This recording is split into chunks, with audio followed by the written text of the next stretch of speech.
মা বাবা বড় দামি সম্পদ। আল্লাহ পাকের জন্য তারা ইবাদতের পরে মা বাবার কথা এনেছেন। যেই সন্তানেরা মা বাবার খেদমত করবে, আল্লাহ পাক রব্বুল আলামিন বড় বড় বিপদ থেকে তাদেরকে হেফাজত করবেন। জীবনের মূল কষ্ট মায়ের প্রসব বেদনায়, সাত আসমান সাত জমিন তখন মায়েরই মাথা। এমন মাকে কেমনে আজি, এমন মাকে কেমনে আজি যাব আমি ভুলিয়া। ও আমার প্রাণের মা, মা গো মা, কোথায় গেলে মোরে ছাড়িয়া।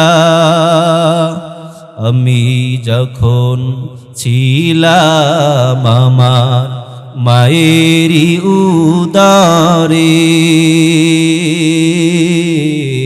চলাফেরা করলেন যে মায় কত কষ্ট করে।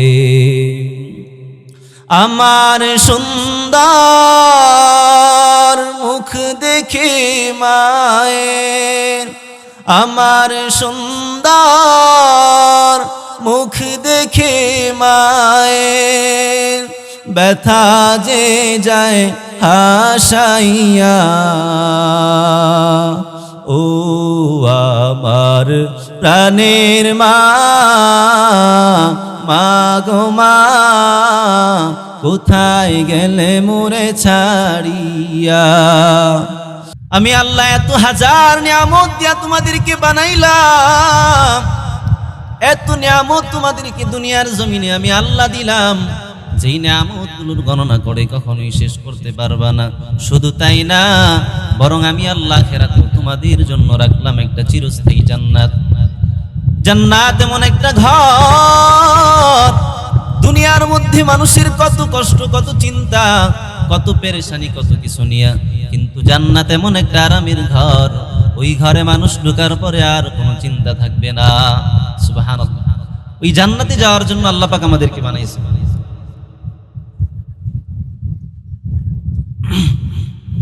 তো আমি আপনাদের সামনে যে আয়াতে কারিমা তেলাওয়াত করেছি, আল্লাহ পাক বলেন ওয়া কাদা রাব্বুকা আল্লা তা'বুদু ইল্লা ইয়্যাহ। আল্লাহ পাক আদেশ করেছে তোমরা একমাত্র আল্লাহর ইবাদত করবে। কার ইবাদত? আল্লাহর ইবাদত করলে পুরস্কারটা কি হবে? পুরস্কার জান্নাত। ইন্নাল্লাযীনা আমানু ওয়া আমিলুস সালিহাতি কানাত লাহুম জান্নাতুল ফিরদাউসি নুজুলা। আমি যে আয়াতে কারিমা তেলাওয়াত করেছি, আল্লাহ পাক বলেন ওয়া কাদা রাব্বুকা আল্লা তা'বুদু ইল্লা ইয়্যাহু। আল্লাহ পাক রব্বুল আলামিন বলেন তোমাদের রব তোমাদেরকে আদেশ করেছে তোমরা একমাত্র শুধুমাত্র কেবলমাত্র এক আল্লাহর ইবাদত করবে। আয়াতে কারিমার মধ্যে আল্লাহ পাক রব্বুল আলামিন দুইটা মেসেজ দিয়েছেন। কয়টা? দুইটা বার্তা মানুষকে দিয়েছেন।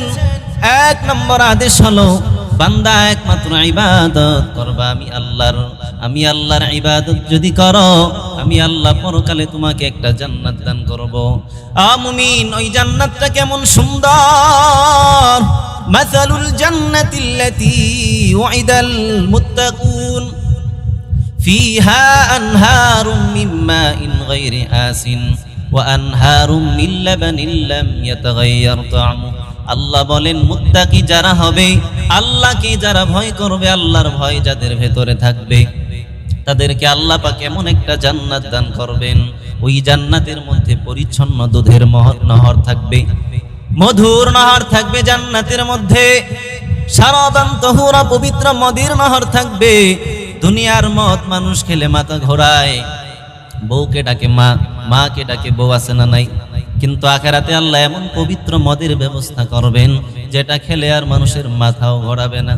জান্নাত এমন একটা ঘর, আল্লাহ বলেন মানুষ এমন একটা জান্নাত আমি আল্লাহ মুত্তাকিদেরকে দান করব। এই যে রমজানের রোজা গেল, রোজার মাধ্যমে তাকওয়া অর্জন করা, যারা রোজা রেখে তাকওয়া অর্জন করবে, যারা নামাজ পড়বে, আল্লাহকে ভয় করবে, আল্লাহ পাক রব্বুল আলামিন বলেন মুত্তাকিদেরকে আমি আল্লাহ এমন একটা জান্নাত দান করব, মা তাশতাহি আনফুসুকুম ওয়া লাকুম ফিহা মা তাদউন।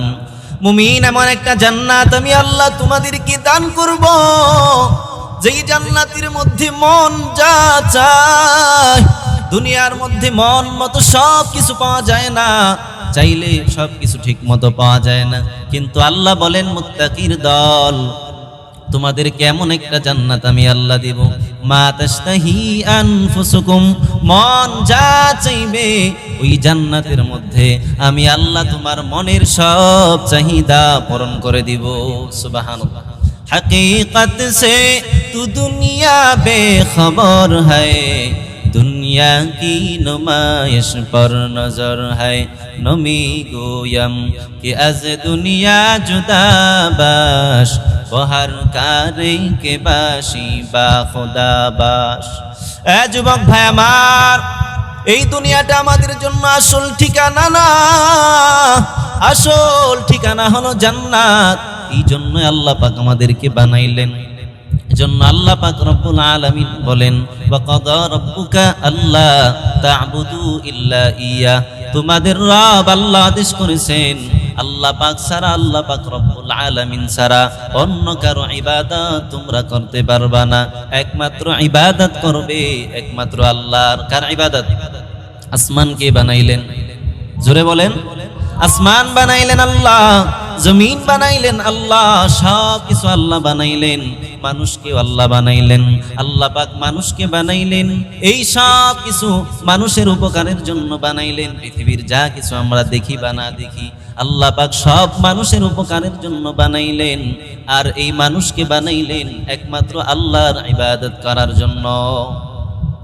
ইয়া আইয়ুহান নাস উ'বুদু রাব্বাকুমুল্লাযী খালাকাকুম والذين من قبلكم لعلكم تتقون الذي جعل لكم الأرض فراشا والسماء بناء। আল্লাহ পাক বলেন পৃথিবীর সব কিছু আমি আল্লাহ তোমাদেরকে তোমাদের জন্য বানাইলাম।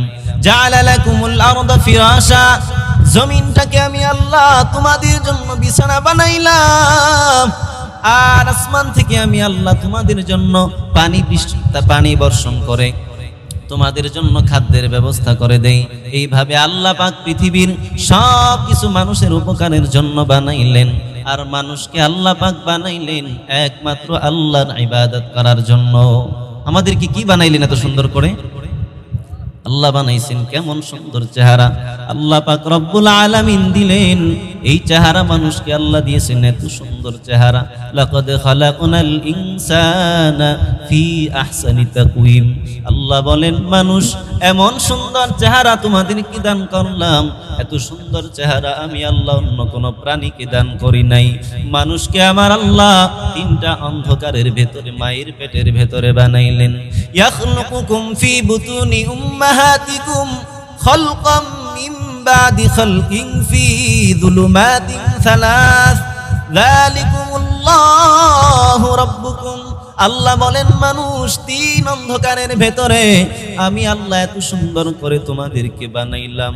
দুনিয়ার মানুষ কত কিছু বানায়, ভুল হয়ে যায়, কিন্তু আমার আপনার রব আল্লাহ এমন একজন মালিক, তিনটা অন্ধকারের ভেতরে আল্লাহ পাক বানাইলেন, এরপরেও চেহারার মধ্যে কোনো ত্রুটি নাই, ঠিক কিনা? আলাম নাজআল লাহু আইনাইন ওয়া লিসানাও ওয়া শাফাতাইন। আল্লাহ পাক প্রশ্নবোধক আওয়াজ দিয়ে বলেন, হে মানুষ, আমি আল্লাহ কি তোমাদেরকে দুইটা চক্ষু দেই নাই? আমি আল্লাহ কি তোমাকে ঠোঁট দেই নাই? আল্লাহ পাক রব্বুল আলামিন এত নিয়ামত আমাদেরকে দান করলেন। এই সব নিয়ামত দেওয়ার একমাত্র কারণ হলো মানুষ যেন আল্লাহর ইবাদত করে। কার ইবাদত? এই পৃথিবী বানাইলেন কে? আমাদেরকে কে বানাইলেন? আসমানটা কে বানাইছেন? ইমামে আজম আবু হানিফা রাহমাতুল্লাহ আলাইহির সাথে নাস্তিকের বহস। নাস্তিক বলে আসমান জমিন কেউ বানাই নাই, এমনিতেই হয়ে গেছে।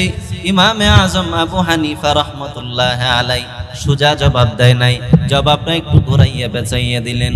ইমামে আজম আবু হানিফা নাস্তিককে বলল, চলো আমরা বহস করি। 3 তারিখ ঠিক করলো। ঠিক করার পর নাস্তিক বসা, ইমামে আজম আবু হানিফা আসবে, বিশাল বড় সমাবেশ, সবাই একত্রিত হলো বাদশার দরবারে। ইমামে আজম আসে না, ঘন্টা খানেক চলে গেল, ইমামে আজম এখনো পর্যন্ত আসে না। নাস্তিক বলে, দেখো তোমাদের ইমামে আজম, সেই তার মধ্যে সময় ম্যানেজের একটা বিষয় নাই, টাইম মেনটেন করতে পারে না। তোমাদের ইমামের সঙ্গে আমার কিসের বহস? ঘন্টা 2 পরে ইমামে আজম আবু হানিফা রহমতুল্লাহ আলাই যখন আসলেন, নাস্তিক বলে, এতক্ষণে আপনার সময় হলো আসার।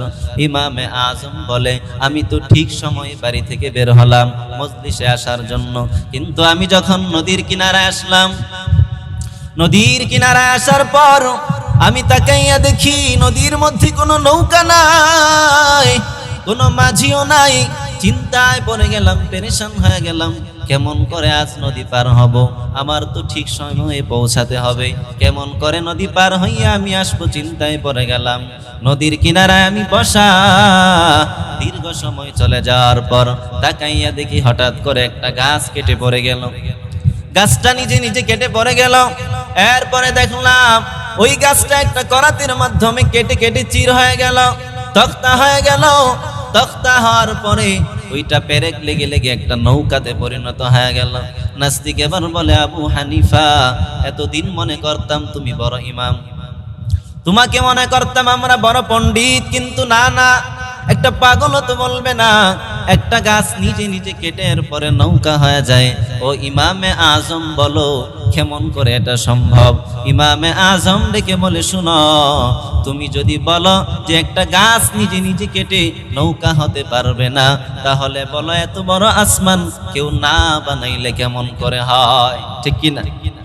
আল্লাহ পাক এই আসমান বানাইলেন, একজন মালিক বানাইলেন, এই জন্যই তো আসমানটা হয়েছে। পৃথিবীর মধ্যে ছোট্ট একটা বিল্ডিং বানাইতে গেলে কত মানুষের প্রয়োজন হয়, কত খুঁটির প্রয়োজন হয়, কিন্তু আল্লাহ পাক এত বড় আসমান বানাইলেন, কোনো খুঁটির প্রয়োজন হলো না। কেমন বড় মালিক আমাদের! কাদেরে কুদরতদারি বর কামাল, আনতা রব্বি আনতা হাসবি যুল জালাল, তুহি কাদের জলিলুল্লাহ জাহাদার, বহর কারে তুহি মেরা নিগাহদার। এজন্য আমরা ইবাদত করব কার? একটু দেন সাউন্ড, একটু দেন। আল্লাহ পাক রব্বুল আলামিন এত সুন্দর করে পৃথিবীটা বানাইলেন আর আমাদেরকে বানাইলেন, আর এই মানুষকে বানানোর একমাত্র মাকসাদ হলো মানুষ যেন শুধুমাত্র কেবলমাত্র আল্লাহর ইবাদত করে। ইবাদতের মধ্যে সবচাইতে গুরুত্বপূর্ণ ইবাদত 5 ওয়াক্ত নামাজ। 5 ওয়াক্ত নামাজ যারা পড়বে, আল্লাহ পাক রব্বুল আলামিন তাদেরকে রিজিকের ব্যবস্থা করে দিবেন। যেই বান্দারা 5 ওয়াক্ত নামাজ ঠিকমতো পড়বে, তাদের রিজিকের ব্যবস্থা আল্লাহ পাক রব্বুল আলামিন করে দিবেন। হাসরের ময়দানে সর্বপ্রথম মানুষের হিসাব হবে নামাজের ব্যাপারে।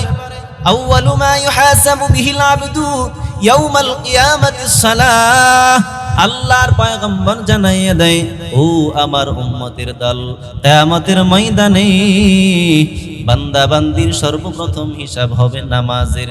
যাদের নামাজের হিসাব ঠিক হবে, বাকি হিসাবগুলো আমার আল্লাহ সহজ করে দিবেন। সুবহানাল্লাহ। এজন্য 5 ওয়াক্ত নামাজ ঠিকমতো পড়া, এই মহান রবের দেয়া কপাল দিয়ে সেই রবকে সিজদা করা, তাহলে আল্লাহ পাক আমাদেরকে জান্নাত দান করবেন। ও মুমিন, 2 নম্বরে আয়াতে কারিমার মধ্যে আল্লাহ পাক রব্বুল আলামিন বলেন মা বাবার খেদমতের কথা। মা বাবার খেদমত প্রয়োজন আছে না নাই?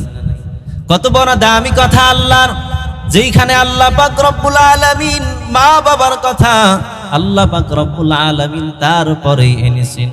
আল্লাহ পাকের ইবাদত এত দামি, যেই ইবাদতের জন্য আল্লাহ পাক আমাদেরকে বানাইলেন, ইবাদতের পরেই আল্লাহ পাক মা বাবার কথা এনেছেন। কারণ ওই মা আর বাবা সন্তানের জন্য যেই পরিমাণ কষ্ট করে, পৃথিবীর মধ্যে অন্য কেউ এমন ভাবে নিঃস্বার্থভাবে সন্তানের জন্য কেউ কষ্ট করে না, কেউ কারোর জন্য। আল্লাহ পাক রব্বুল আলামিন এই জন্য 2 নম্বরে বলেন আল্লাহ তা'বুদু ইল্লা ইয়্যাহ ওয়া বিল ওয়ালিদাইনি ইহসানা। আমি আল্লাহ মানুষকে আদেশ করেছি মানুষ যেন মা বাবার খেদমত করে। একমাত্র মা বাবার খেদমতের কথাটা আল্লাহ পাক রব্বুল আলামিন তার ইবাদতের পরেই এনেছেন। ভাই একটু বন্ধ করে দেন, সাউন্ডটা মিল মতো দিলে বন্ধ করে, এইজন্যই তো সমস্যা। তো আল্লাহ পাক 2 নম্বরে এনেছেন মা বাবার কথা, বুঝিয়ে করে দাও। তো আল্লাহ পাক রব্বুল আলামিন তার ইবাদতের পরে মা বাবার কথা এনেছেন। একটা গুরুত্ব আছে না নাই? আছে না নাই? আল্লাহ পাক তারপরেই মা বাবার খেদমতের কথা এনেছেন, কারণ মা বাবা এমন নিঃস্বার্থভাবে সন্তানের জন্য কষ্ট করে, অন্য কেউ এই পরিমাণ কষ্ট করে না। আমার আল্লাহ পাক রব্বুল আলামিন এজন্যই মা বাবার কথা তার ইবাদতের পরে এনেছেন। প্রধান বক্তার সঙ্গে পাশে একটা সিট দেওয়া হয় সভাপতির, এর দ্বারা বোঝা যায় লোকটা বড় দামি, ঠিক কিনা? ঠিক তেমনি ভাবে আল্লাহ পাক রব্বুল আলামিন তার ইবাদতের পরে এনেছেন মা বাবার কথা। মা বাবার কথা এনে আল্লাহ বুঝাইলেন, ও দুনিয়ার মানুষ, দুনিয়ার মধ্যে যারা তোমাদের আপন মনে করো, যাদেরকে সবচাইতে আপন হলো মা বাবা। কারণ ওই মায়ের মতো কষ্ট, ওই বাবার মতো কষ্ট আমার আপনার জন্য আর কেউ করে না। আল্লাহ পাক রব্বুল আলামিনের জন্য মা বাবার কথা সবার আগে আনলেন। ভিন্ন আয়াতে আল্লাহ বলেন, ওয়াসাইনাল ইনসানা বিওয়ালিদাইহি ইহসানা হামালাতহু উম্মুহু কুরহা ওয়া ওয়াদাআতহু কুরহা ওয়া হামলুহু ওয়া ফিসালুহু ফি আমাইনি আনিশকুর লি ওয়া লিওয়ালিদাইক। আল্লাহ বলেন মা বাবার সঙ্গে ভালো আচরণ করো। আল্লাহ তা'বুদু ইল্লা ইয়াহু ওয়া বিল ওয়ালিদাইনি ইহসানা। মা বাবার সঙ্গে আল্লাহ পাক ভালো আচরণের কথা বলতেছেন। কেন? বলে ওই মা বাবা সন্তানের জন্য, মা বাবার কথা আল্লাহ পাক রব্বুল আলামিন আনলেন, বুঝাইলেন, ও দুনিয়ার মানুষ মা বাবার খেদমত করো, কারণ ওই মা বাবার মতো কষ্ট আমার আপনার জন্য কেউ করে? কেউ করে না। এজন্য আল্লাহ বলেন, وَقَضَى رَبُّكَ أَلَّا تَعْبُدُوا إِلَّا إِيَّاهُ وَبِالْوَالِدَيْنِ إِحْسَانًا. And your Lord has declared that you will not worship except Him, and to parents good treatment with the honor both of them. Reach old age with you, say not to them oof, and don't repel them, but speak to them an able word. আল্লাহ বলেন, আমি মানুষকে আদেশ করেছি মানুষ যেন মা বাবার সঙ্গে সদাচরণ করে, মা বাবার সঙ্গে ভালো আচরণ করে, এবং তাদেরকে যেন কখনো ধমকের স্বরে কথা না বলে। ইম্মা ইয়াবলুগান্না ইনদাকাল কিবারা আহাদুহুমা আও কিলাহুমা ফালা তাকুল লাহুমা উফফিউ ওয়ালা তানহারহুমা ওয়া কুল লাহুমা কাওলান কারীমা। আল্লাহ বলে, ও সন্তান, মা বাবার সঙ্গে খারাপ আচরণ করিও না, ধমক দিয়া কথা বলিও না রে সন্তান। কারণ ওই মা আমার আপনার জন্য এত পরিমাণ কষ্ট করেছেন, পৃথিবীর অন্য কোনো মানুষ এমন কষ্ট করে নাই। যেই দিন আমি আপনি মায়ের গর্ভের মধ্যে আসলাম, মায়ের বমি শুরু হয়। মা এখন আগের মতো মজা করিয়া খাইতেও পারে না, খাইতে গেলে মায়ের বমি শুরু হয়ে যায়। কখনো কখনো খানা খাওয়ার পরে আবার বমি হয়। এই যে মা এত পরিমাণ সন্তানের জন্য কষ্ট করে, ওই মা 10 মাস 10 দিন সন্তানকে গর্ভে ধারণ করে, এত ভার ওই মা এত কষ্ট সন্তানের জন্য করে। যেই দিন সন্তান দুনিয়ার মধ্যে আগমন করবেন, মা চোখের পানি ছেড়ে দিয়ে হাউমাউ করিয়া কান্না করে, আর এত পরিমাণ কষ্ট হয়, যেই কারণে মা বলতে থাকে পাশের মানুষগুলোকে, আমি যদি চলে যাই আমাকে ক্ষমা করে দিও, ও আমার বোনেরা যদি অপরাধ হয়ে থাকে ক্ষমা করে দিও। কারণ কত মা সন্তান জন্ম দিতে গিয়ে দুনিয়া থেকে বিদায় হয়ে গেল, কত মা শহীদ হয়ে গেল। যেই কারণে আল্লাহর রাসূল জানাইয়া দেয়, যদি কোনো মা সন্তানকে জন্ম দিতে গিয়ে কষ্ট করার কারণে মরে যায়, তাহলে আল্লাহ পাক রব্বুল আলামিন তার আমলনামার মধ্যে শহীদের সওয়াব দান করবেন। সুবহানাল্লাহ। যেই দিন আমি আর আপনি যে দুনিয়ার মধ্যে আসবো, মা এমন করে হাউমাউ করে কান্না শুরু করে। মায়ের আওয়াজ শোনার কারণে অন্য মানুষেরা ভয় পায়। এত পরিমাণ কষ্ট মা জননী করেছে, যেই কারণে আল্লাহর নবীর কাছে একজন সাহাবী গেলেন। যাওয়ার পরে আল্লাহর পয়গম্বরকে জিজ্ঞেস করলেন, হে নবী, মান আহাক্কুন নাসি বিহুসনি সুহবাতি, হে নবী, সবচেয়ে ভালো আচরণ পাওয়ার যোগ্য কে? আল্লাহর নবী জানাইয়া দেয়, কালা উম্মুক, তোমার মা। এরপরে সাহাবী আবার জিজ্ঞেস করলেন, নবী এরপরে কে? বললেন, তোমার মা। এইভাবে তিনবার আমার নবী মায়ের কথা বললেন, কারণ মা তিনটা কষ্ট সন্তানের জন্য করে বিশেষভাবে। একটা হলো সন্তানকে গর্ভে ধারণ করেছে মা, প্রসব বেদনার সময় মায়ের কষ্ট। বাবা সন্তানকে প্রসব করে না, বাবা সন্তানকে পেটের মধ্যেও ধারণ করে না। এই ক্ষমতা আল্লাহ দিয়েছেন নারীদেরকে। ইসলাম বলে নারী পুরুষের সমান অধিকার হতে পারে না। যদি সমান অধিকার হতো তাহলে মা বলতো, এই বছর আমি বাচ্চাটা নিলাম, সামনের বছর তুমি নিও, ঠিক কি না? সমান অধিকার ইসলাম বলে না, বরং নারীকে ইসলাম এমন সম্মান দিয়েছেন, অন্য কোন ধর্মের মধ্যে এমন সম্মান নারীকে দেয়া হয় নাই। যেই সমস্ত নাস্তিকেরা বলে যে ইসলাম নারীকে অধিকার দেয় নাই, তারা বিভিন্নভাবে নারীর অধিকার আদায় করতে চায়। আসলে এরা নারীর অধিকার আদায় করতে চায় না, বরং এরা নারীর ইজ্জত নষ্ট করতে চায়, ঠিক কিনা? আওয়াজ দিয়ে বলেন ঠিক কিনা? এই দেশে আজ নাস্তিকদের খুব মাথা চড়া দিয়ে উঠতেছে, কারণ আমাদের হক্কানি উলামায়ে কেরাম জেলের মধ্যে বন্দী আছে না নাই? যাদের একটা হুঙ্কারে টেকনাফ থেকে তেতুলিয়া পর্যন্ত কেঁপে উঠতো, ওই সমস্ত মানুষগুলো আজ আমাদের মধ্যে নাই। আল্লাহ পাক তাদেরকে অতি শীঘ্রই মুক্তির ব্যবস্থা করে দিক, বলেন আমিন। ভাই একটু রিভার দিয়ে আমার একটু সহজ করে দেন, একটু সহজ করেন, কষ্ট হইতেছে। রিভার দিয়ে একটু সহজ করেন। এই জন্য বলতেছিলাম মা বাবার খেদমত করব। আল্লাহ পাক রব্বুল আলামিনের জন্য মায়ের কথাটা আগে এনেছেন। হামালাতহু উম্মুহু ওয়াহনান আলা ওয়াহনি ওয়া ফিসালুহু ফি আমাইনি আনিশকুর লি ওয়া লিওয়ালিদাইক। এজন্য মায়ের কথাটা আল্লাহ পাক রব্বুল আলামিন আগে আনলেন। এই মায়ের মতো কষ্ট আর কেউ করে না। এজন্য আল্লাহর নবীও তিনবার মায়ের কথা বললেন। যেই মাকে আমার নবী এত পরিমাণ সম্মান করতেন, একদিন আমার নবী সাহাবায়ে কেরামদেরকে নিয়ে বসা, হঠাৎ করে একজন মহিলা আসলেন।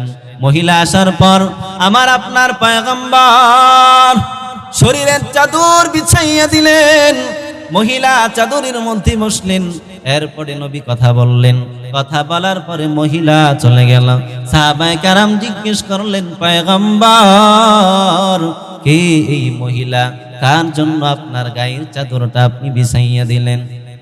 আল্লাহর নবী জানাইয়া দেয় সাহাবায়ে কেরাম, তিনি হলো আমার দুধ পানকারিনী মা হালিমাতুস সাদিয়া।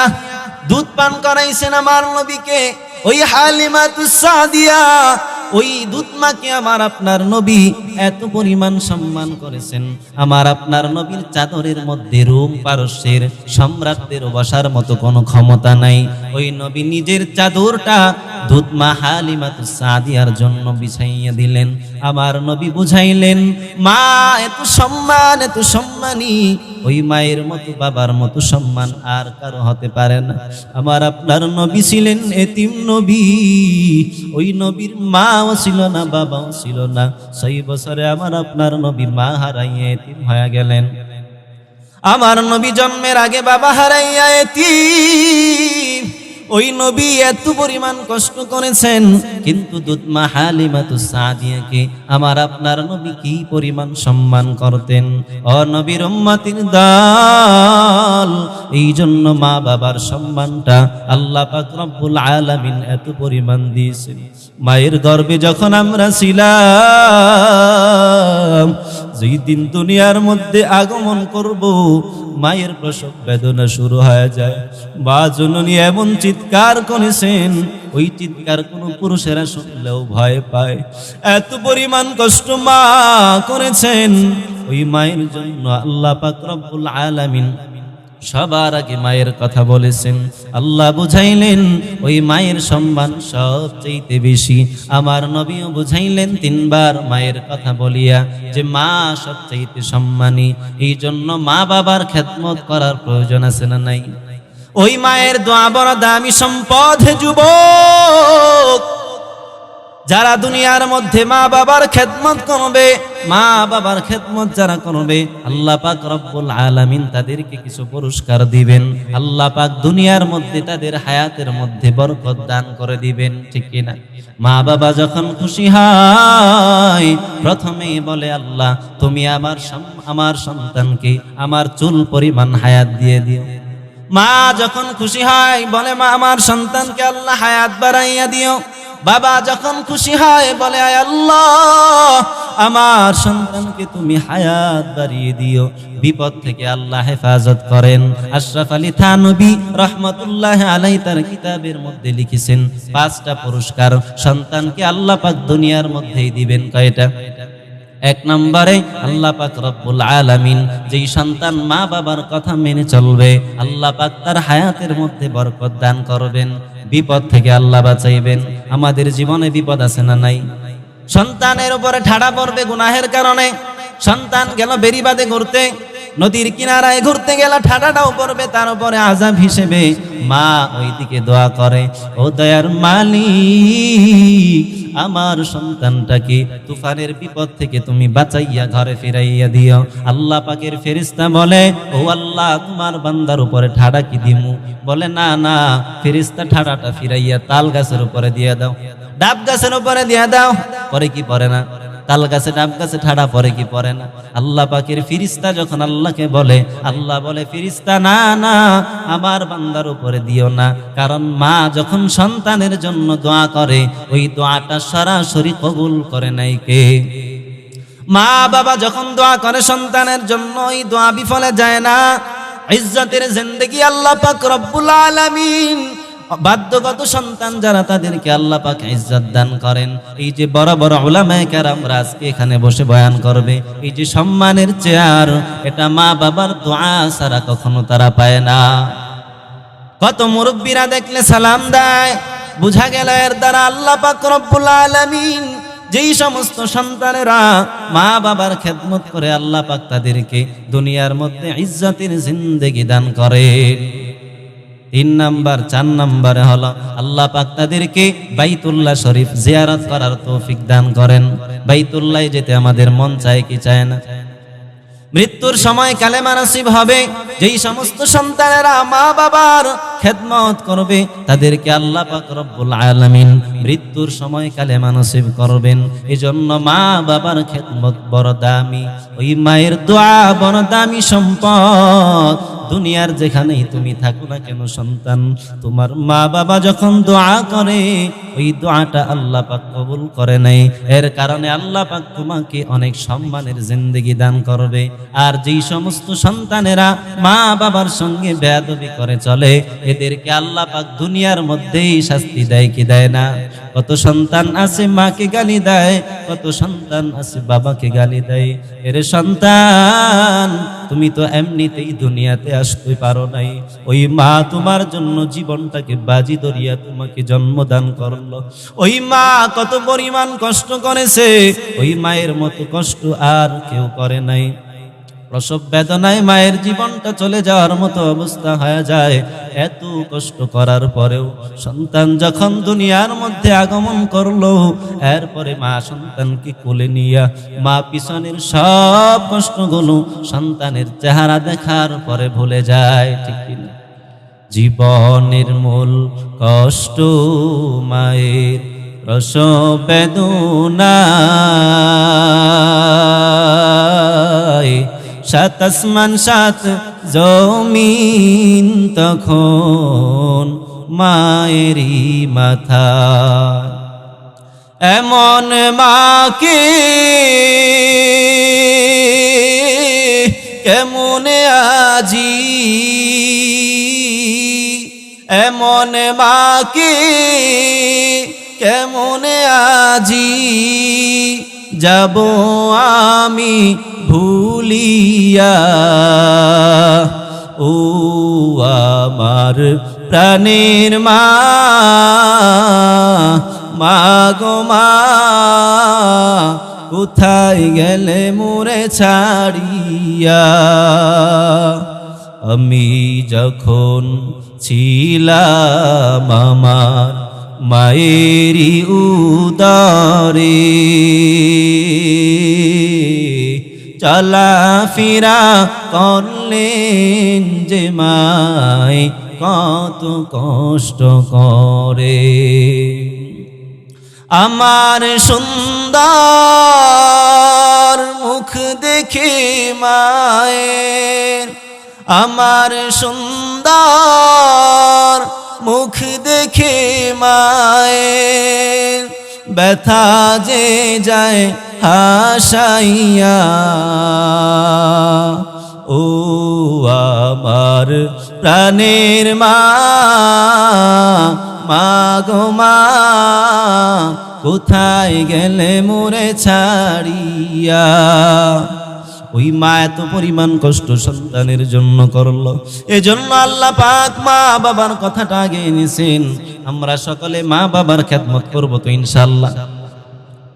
খেদমত করলে কেমন লাভ? এই যে ওয়াইস করণী রহমতুল্লাহ আলাই সাহাবী হইতে পারে নাই, কিন্তু একজন দামি তাবেঈ হওয়ার পরেও সেই ওয়াইস করণী রহমতুল্লাহ আলাইহির কাছে খলিফাতুল মুসলিমিন ওমরে ফারুক রাদিয়াল্লাহু আনহু, ওমরে ফারুক ওই ওয়াইস করণী রহমতুল্লাহ আলাই থেকে দোয়া নেই। এই জন্য মা বাবার খেদমতটা বড় জরুরি জিন্দেগিতে। ও সন্তান, যারা মা বাবার খেদমত করবা আল্লাহ পাক রব্বুল আলামিন দুনিয়ার মধ্যেই সম্মানের জিন্দেগি দান করবেন। এজন্য মা বাবার খেদমতের প্রয়োজন আছে না নাই? সব কিছু হারাইলে পাওয়া যায়, স্ত্রী চলে গেলে আরেকটা পাওয়া যায়, কিন্তু মা চলে গেলে আর মা খুঁজে পাওয়া যায় না, বাবা চলে গেলে আর বাবা খুঁজে পাওয়া যায় না। এজন্য আল্লাহ পাক আগে মা বাবার কথা এনেছেন। মা বাবা বড় দামি সম্পদ। আল্লাহ পাকের জন্য তারা ইবাদতের পরে মা বাবার কথা এনেছেন। যেই সন্তানেরা মা বাবার খেদমত করবে আল্লাহ পাক রব্বুল আলামিন বড় বড় বিপদ থেকে তাদেরকে হেফাজত করবেন। তিনটা যুবক রওনা হলো মরুভূমির পথে, তারা রওনা। মরুভূমির মধ্যে যখন তারা যায়, তিনটা সন্তান, মরুভূমির মধ্যে ঝড় শুরু হয়ে গেল। এবার তারা একটা পাহাড়ের ভেতরে আশ্রয় নিল। পাহাড়ের ভেতরে আশ্রয় নেওয়ার পর তাকাইয়া দেখে একটা বিশাল পাথর পাহাড়ের মধ্যে, পাহাড়ের মুখের মধ্যে এসে লেগে গেল। ওই পাথরের কারণে তাদের রাস্তাটা বন্ধ হয়ে গেল। কেমন করে বের হবে? তিন যুবক চিন্তা করতেছে কেমন করে বের হওয়া যায়।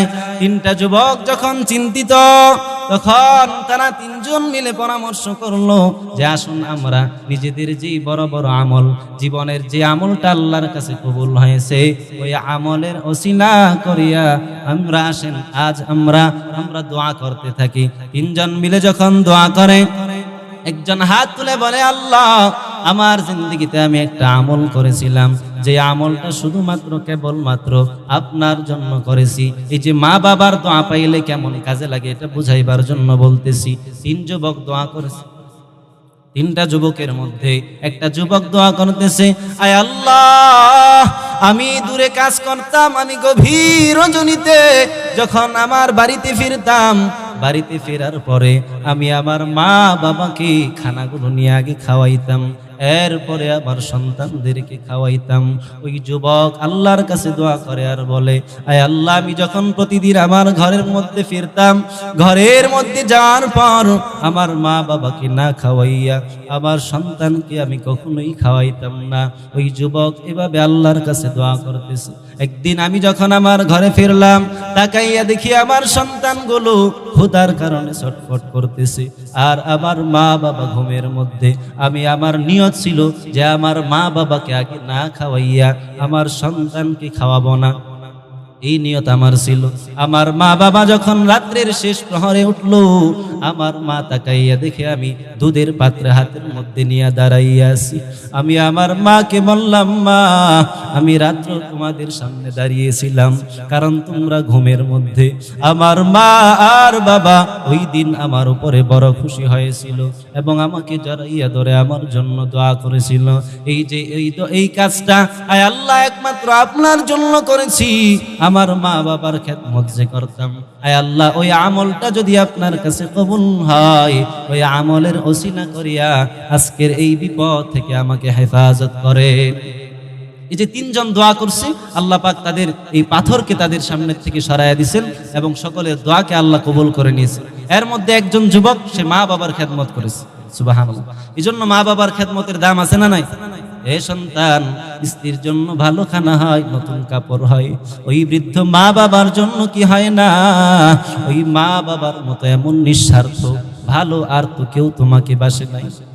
কত সন্তান মা বাবা সারিয়া দূরে চলে যায় স্ত্রী নিয়া। একজন যুবক একদিন কাহিনী বলল তার জীবনের। একটা যুবক তার স্ত্রীকে নিয়ে চলতেছে, হঠাৎ করে একদিন তার মায়ের সঙ্গে স্ত্রীর ঝগড়া হলো। এইভাবে ঝগড়ার পর কয়েকদিন পরে স্ত্রী বলল, তুমি যদি আমার সঙ্গে সংসার করতে চাও তাহলে আমার বাবার বাড়িতে চলো। ছেলে এবার স্ত্রীর কথা শুনিয়া চলিয়া গেল। শ্বশুর বাড়িতে এবার থাকতেছে। দীর্ঘদিন চলে যাওয়ার পর অন্যদিকে মা বাবার খবর নেই না। ওই সন্তান কেমন কপাল পোড়া সন্তান, যেই সন্তান মা বাবার খবর নেই না। ওই মা বাবার মতো এমন নিঃস্বার্থ মানুষ আর কেউ হতে পারে না। ওই সন্তান যখন এবার শ্বশুর বাড়িতে থাকে, তারা টাকা পয়সা ম্যানেজ করিয়া সন্তানকে বিদেশে পাঠাইয়া দিল। সন্তান দীর্ঘ 5 বছর পর্যন্ত ওই মা বাবার খবর নেয় না। দীর্ঘদিন পরে খবর হলো তার প্লেগ রোগ হয়েছে, ছোঁয়াচে রোগ হয়েছে, এমন একটা রোগ যেই রোগের পরে মানুষ আর বেশি দিন বাঁচে না। এবার ডাক্তার বলে দিল, তুমি বেশিদিন আর বাঁচবে না, দেশের মধ্যে চলে যাও। সন্তানটা এবার, ছেলেটা এবার দেশের মধ্যে ফিরে আসবে। অন্যদিকে শ্বশুর শাশুড়িকে চিঠি লিখে পাঠায় যে আমি আগামী মাসের প্রথম সপ্তাহে দেশের মধ্যে আসবো, আপনারা এয়ারপোর্টে আইসেন। তারা চিঠির জবাব পাঠায়, আসার সময় তোমার শাশুড়ির জন্য লাল লাল চাদর নিয়ে আইসো, আর আমার জন্য প্যান্ট এবং শার্টের পিস নিয়ে আইসো। অন্যদিকে স্ত্রীর কাছেও চিঠি লিখে পাঠাইল। স্ত্রীও বলে দেয়, আমার বান্ধবীর জামাই যখন আসছে অনেক জিনিস নিয়ে আসছে, লিস্টিগুলো করিয়া তার কাছে পাঠাইয়া দিল। ছেলেটার এবার মনের মধ্যে পেরেশানি, হায় যাদের জন্য জীবনটা বরবাদ করলাম, যাদের জন্য এত পরিমাণ কষ্ট করলাম, ওই মানুষগুলো আজ একটা বারো আমার খবর নেয় না, আমার অসুস্থতার কথা জিজ্ঞেস করে না। অন্যদিকে সন্তান মায়ের কাছে বাবার কাছে চিঠি লিখবে আর চিন্তা করে 5 বছর পর্যন্ত মা বাবার খবর নেই না, কেমন করে আজ চিঠি লিখব। সন্তান যখন মা বাবার কাছে চিঠি লিখে পাঠাইল, মা বাবা তাদের চিঠির জবাবে পাঠাইল, ও সন্তান আমাদের কিছু লাগবে না, তুমি সহি সালামতে আসো। ছেলে যখন এবার এয়ারপোর্টে আসলো, আসার পর তাকাইয়া দেখে শ্বশুর শাশুড়ি তারাও আসছে, স্ত্রীও আসছে। তারা আসার পরে বলে, আমাদের জিনিস কোথায়? বলে, আনি নাই, ঢাকার মধ্যে, ঢাকাতে অনেক জিনিস আছে, কিনে দিব, পকেটে টাকা আছে, সমস্যা নাই। তারা বলে, এমন জামাই তোমার কাছে আগে জানলে মেয়ে দিতাম না আমরা। স্ত্রী বলে, এমন স্বামী তুমি আমার, আগে জানলে তোমার সঙ্গে আমি বিবাহ বন্ধনে আবদ্ধ হতাম না। এই যে এই সম্পর্কগুলোর মধ্যে স্বার্থ আছে না নাই? কিন্তু মা বাবা এমন আপন মানুষ, ওই মা বাবার সম্পর্কের মধ্যে কোনো স্বার্থ নাই। সন্তান এবার তাকাইয়া দেখে মা বাবা আসছে কিনা, অন্যদিকে তাকাইয়া দেখে মা বাবা হাজির। মা আর বাবাকে সালাম করার পরে মাকে বলতেছে, ও মা, কিছু তোমাদের জন্য আনতে পারি নাই। মা হাতটা উঁচু করিয়া বলে, সন্তান সাবধান, আমাদের কিছুই লাগবে না। তোমাকে যে আমরা এতদিন পরে দেখলাম, তোমাকে দেখে যেন আমরা আকাশের চাঁদটা দেখতেছি। ও সন্তান, তুমি আসছো, এতেই আমি বড় খুশি। মা বলে, সন্তান তোমার কি কোনো সমস্যা নাকি, কোনো রোগ নাকি? সন্তান বলে, মা তুমি তো ডাক্তার না, কেমন করে বুঝলা? মা বলে, রে সন্তান, তোমাকে আমি 10 মাস 10 দিন গর্ভে ধারণ করেছি, এরপরে 2.5 বছর আমি তোমাকে দুধ পান করাইলাম। আমি মা কি বুঝবো না তুমি, তোমার কোনো সমস্যা আছে কিনা। সন্তান এবার মাকে ধরিয়া কান্না করতে শুরু করে, আর মা বলে আমরা তোমার আসার আগে তোমার জন্য 2টা ছাগল আমরা সদকা করে দিছি আল্লাহর রাস্তায়, প্রতিদিন রোজা রেখেছি আর তোমার জন্য দোয়া করেছি। এই যে মা বাবা এত বছর তাদের খবর নাই, এরপরেও কিছু বলে না, কোনো কিছুর কথা বলে না, শুধু বলে সন্তান ও কলিজার ধন, তুমি যে আসছো এতে আমরা খুশি।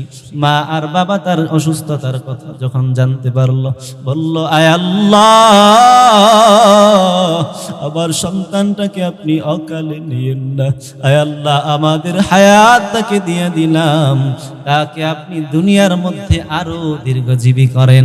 ওই সন্তানকে আল্লাহ পাক রব্বুল আলামিন দুনিয়ার মধ্যে হায়াত বাড়াইয়া দিলেন। মায়ের দোয়া লৌহে মুমিন, মায়ের দোয়া আল্লাহ, মায়ে যখন দোয়া করে চলে যায় আরশ পরে, সাথে সাথে কবুল হয় ফল দেখিতে পাও। মায়ের দোয়া লৌহে মুমিন, মায়ের দোয়া আল্লাহ। ও সন্তানের দল, ও যুবকের দল, আল্লাহ পাক রব্বুল আলামিন মা বাবাকে এত দামি বানাইলেন। ওই মা বাবার দোয়া নিও। ও মির্জানগরের যুবক ভাইয়েরা আমার, দুনিয়াটা চিরদিন থাকার জায়গা না, চলে যেতে হবে একদিন এই দুনিয়া ছেড়ে।